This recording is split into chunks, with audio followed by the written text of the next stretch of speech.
The invisible money power is working to control and enslave mankind. It financed communism, fascism, Marxism, Zionism, socialism. All of these are directed to making the United States a member of a world government. Billy Graham. You are a den of vipers. I intend to rout you out, and by the eternal God, I will rout you out. If the people only understood the rank injustice of our money and banking system, there will be a revolution before morning. President Andrew Jackson, 1829 to 1837. I am concerned for the security of our great nation, not so much because of any threat from without, but because of the insidious forces working from within. General Douglas MacArthur. The orders, working and involvement in America is immense. The real rulers in Washington are invisible and exercise power from behind the scenes. Felix Frankfurter, 1882 to 1965, a U.S. Supreme Court Justice. I believe that if the people of this nation fully understood what Congress has done to them over the last 49 years, they would move on Washington. They would not wait for an election.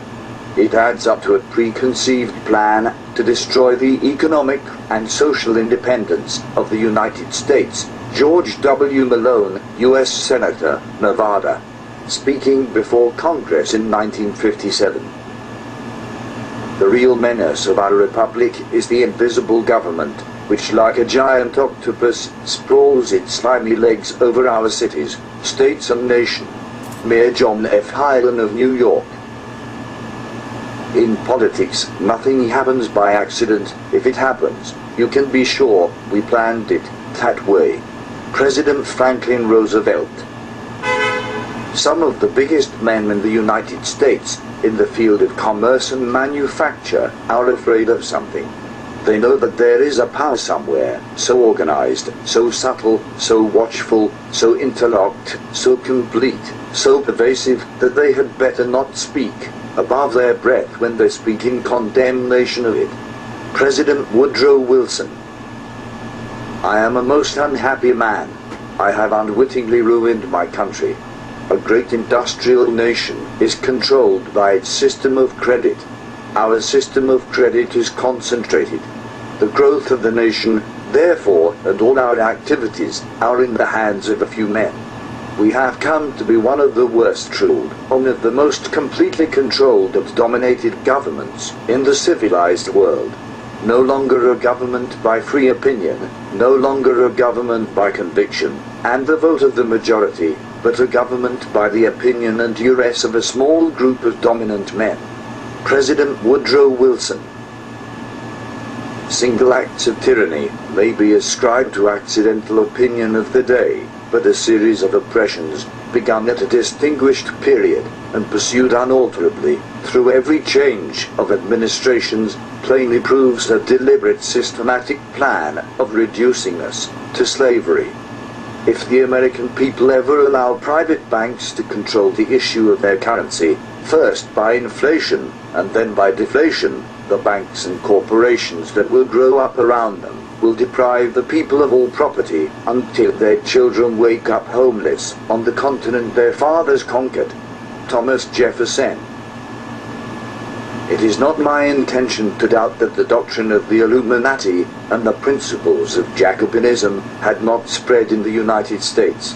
On the contrary, no one is more satisfied of this fact than I am. George Washington, 1798.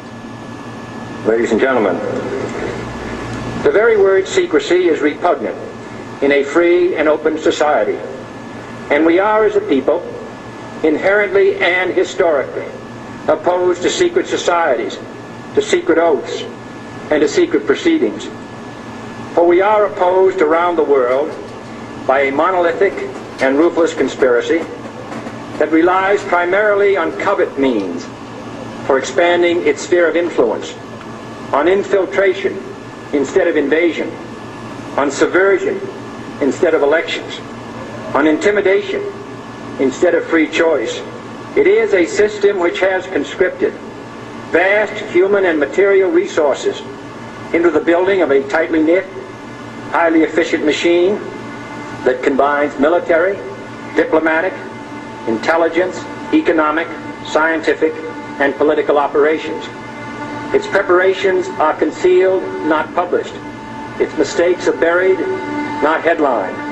Its dissenters are silenced, not praised.